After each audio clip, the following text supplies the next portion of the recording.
Hello students, आप सभी लोगों का हमारे इस चैनल में स्वागत है। आज हम आप लोगों को क्लास हाई स्कूल और क्लास 12 का लेसन वैद्युत चालन, जो कि हाई स्कूल में इस लेसन को हम बोलते हैं वैद्युत धारा। आज हम ये जानेंगे कि वैद्युत धारा होता क्या है और इस लेसन के बारे में अध्ययन करेंगे। तो अब हम देखते हैं कि वैद्युत धारा क्या होती है। जैसे वैद्युत धारा, आवेश प्रवाह की दर को वैद्युत धारा कहते हैं। इसे हम I से प्रकट करते हैं। कहीं कहीं आपको कैपिटल I भी मिलेगा और कहीं कहीं स्मॉल I भी मिलेगा। अब हम देखते हैं कि इसकी और एक परिभाषा, यदि किसी परिपथ में एक सेकंड में जितना आवेश प्रवाहित होता है उसे उस परिपथ की वैद्युत धारा कहते हैं। जैसे हम जान जाते हैं कि ये हमारा कोई परिपथ है। इसी पेन को हम ले लेते हैं, ये कोई परिपथ है। इसमें एक सेकंड में जितना धारा प्रवेश करेगी उसी को हम बोलेंगे वैद्युत धारा। अतः यदि किसी परिपथ में एक सेकंड में Q आवेश प्रवाहित हो तो परिपथ में वैद्युत धारा I बराबर हो जाएगा Q/T, जो कि यहाँ Q है आवेश और T है समय और I है वैद्युत धारा।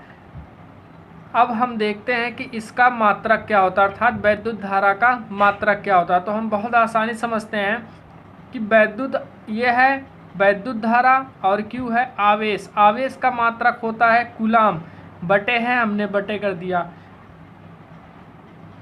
और T है समय और समय का मात्रक होता है सेकंड। तो हो गया कूलाम प्रति सेकंड, या इतने को ही हम बोलते हैं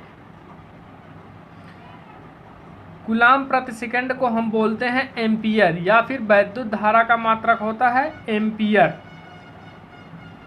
अब हम आगे देखते हैं। अब हम देखते हैं कि एक एम्पियर की परिभाषा क्या होती है। जैसे कि अभी हमने देखा वैद्युत धारा I बराबर Q/T। यदि हम मान लेते हैं Q बराबर 1 हो और T बराबर हमने मान लिया 1 सेकंड, तो अगर हम इस पर वैल्यू रखें तो हमारा I बराबर आ जाएगा 1 एम्पियर होगा। अब इससे हम डिफिनीशन इसकी बना लेते हैं।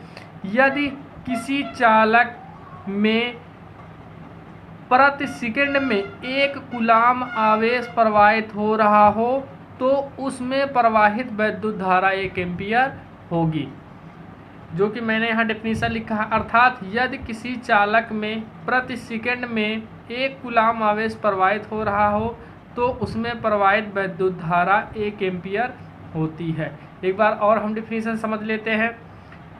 यदि किसी चालक में प्रति सेकंड मतलब होता 1 सेकंड, प्रति सेकंड में 1 कूलाम आवेश प्रवाहित हो रहा हो तो उसमें प्रवाहित वैद्युत धारा 1 एम्पियर होती है। आगे हम देखते हैं। अब हम देखते हैं कि माध्य मुक्त पथ क्या होता है। इसे इंग्लिश में कहते हैं मेन फ्री पाथ। तो इसकी डिफिनीशन होती है इलेक्ट्रॉन गति करते समय बार बार धन आवेशों से टकराते रहते हैं तथा प्रत्येक टक्कर के बाद उनकी गति की दिशा बदल जाती है। किन्हीं 2 क्रमागत टक्करों के बीच चली गई दूरी को मध्य मुक्त पथ कहते हैं। अब इसी तरीके से श्रांतिकाल भी समझ लेते हैं। श्रांतिकाल किसे कहते हैं? 2 टक्करों के बीच मध्य समय अंतराल को श्रांतिकाल कहते हैं।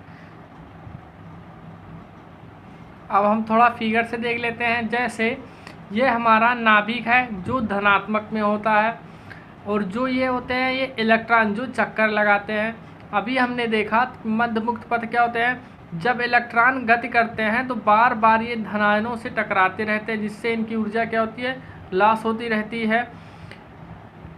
और ये इलेक्ट्रॉन जब चकराते हैं तो इनका डायरेक्शन क्या हो जाता है, उल्टा हो जाता है। कभी इधर चला जाएगा, कोई इधर आ जाएगा, तो ऐसे हो जाता है। जिससे क्या होता है, मान लेते हैं जैसे यह है कोई इलेक्ट्रॉन की दिशाएं हैं, एक इलेक्ट्रॉन यहाँ है, एक इलेक्ट्रॉन यहाँ है, जो यहाँ से यहाँ तक जाएगा उसी को हम बोलेंगे मध्य मुक्त पथ। मध्य मुक्त पथ किन्हीं दो क्रमागत टक्करों के बीच, जैसे एक इलेक्ट्रॉन ये हो गया, एक इलेक्ट्रॉन, किन्हीं दो क्रमागत टक्करों के बीच चली गई दूरी को हम बोलते हैं मध्य मुक्त पथ। इसी तरीके से हमारा श्रांतिकाल है, दो टक्करों के बीच चले गए समय अंतराल को, जो उसमें समय लगेगा उसी को हम बोलेंगे समय अंतराल। अब आगे हम देखते हैं धारा घनत्व। धारा घनत्व क्या होता है? किसी चालक में किसी बिंदु पर प्रति एकांक क्षेत्रफल से अभिलंबवत गुजरने वाली वैद्युत धारा को उस बिंदु पर धारा घनत्व कहते हैं। इसे कैपिटल जे से प्रदर्शित करते हैं। यदि किसी चालक में प्रवाहित धारा स्मॉल आई हो, चालक के अनुप्रस्थ काट का क्षेत्रफल कैपिटल ए पर हो, एक समान रूप से वितरित हो, तब धारा घनत्व जो होगा वो जे बराबर आई बटे ए। आई क्या है? वैद्युत धारा। ए है क्षेत्रफल, अनुप्रस्थ काट का क्षेत्रफल बोल सकते हैं। अब देखते हैं इसका मात्रक। मात्रक क्या होता है? आई अभी हमने देखा था, वैद्युत धारा आई का मात्रक होता है एम्पियर, क्षेत्रफल का मात्रक होता है मीटर स्क्वायर, उसका मात्रक हो गया एम्पियर प्रति मीटर स्क्वायर। एक बार और हम समझ लेते हैं कि धारा घनत्व क्या होता है। किसी चालक में किसी बिंदु पर प्रति एकांक क्षेत्रफल से अभिलंबवत गुजरने वाली वैद्युत धारा को उस बिंदु पर धारा घनत्व कहते हैं। जैसे यदि हमने मान लिया कि क्षेत्रफल हमारा जो ए है वो 1 हो, अर्थात क्षेत्रफल ए बराबर हमने मान लिया 1। अगर हमने मान लिया 1 तो हम बोलेंगे यदि किसी चालक में किसी बिंदु पर प्रति एकांक क्षेत्रफल, एकांक क्षेत्रफल मतलब 1, एकांक क्षेत्रफल से अभिलंबवत गुजरने वाली वैद्युत धारा को, जो इसकी वैद्युत धारा होगी उसे हम बोलेंगे धारा घनत्व जे। इसे हम कैपिटल जे से प्रदर्शित करते हैं। मात्रक भी हम जान गए एम्पियर प्रति मीटर स्क्वायर होता। वैद्युत प्रतिरोध। जब किसी चालक के सिरों के बीच विभवांतर स्थापित किया जाता है तो चालक में वैद्युत धारा बहने लगती है। जैसे हम इसी पेन को मान लेते हैं कोई चालक है, जब इसमें हम वैद्युत विभवांतर जो होगा इसमें हम प्रवाहित करेंगे, जिससे इस चालक में क्या होगा? धारा प्रवाहित होना शुरू हो जाएगा। अब इस आगे देखते हैं वैद्युत विभवांतर तथा वैद्युत धारा आई, इसको आई से लिखते हैं, के अनुपात को उस चालक का वैद्युत प्रतिरोध कहते हैं। इसे हम कैपिटल आर से प्रदर्शित करते हैं। अतः यदि किसी चालक के सिरों के बीच वैद्युत विभवांतर कैपिटल बी हो तथा चालक में धारा स्मॉल आई हो तो चालक का प्रतिरोध जो होगा वो होगा आर बराबर बी बटे आई। बी है हमारा विभवांतर, आई हमारा है वैद्युत धारा। जहाँ से हम डिफिनीशन देख सकते हैं, इसकी डिफिनीशन होती है वैद्युत विभवांतर तथा वैद्युत धारा के अनुपात को वैद्युत प्रतिरोध कहते हैं। अतः यदि किसी चालक के सिरों के बीच वैद्युत विभवांतर क्या हो? बी हो तथा उसमें बहने वाली जो उसकी धारा है वो स्मॉल आई हो, तब वैद्युत प्रतिरोध जो होगा आर बराबर बी बटे आई। अब हम देख लेते हैं इसका मात्रक। इसका मात्रक होता है बी हमारा है विभवांतर, विभवांतर का मात्रक होता है वोल्ट, वैद्युत धारा का मात्रक अभी हम देखे थे एम्पियर, इसका मात्रक होता है अर्थात वैद्युत प्रतिरोध का मात्रक हो गया वोल्ट प्रति एम्पियर, या इतने को ही हम बोलते हैं वोल्ट प्रति एम्पियर को ओम।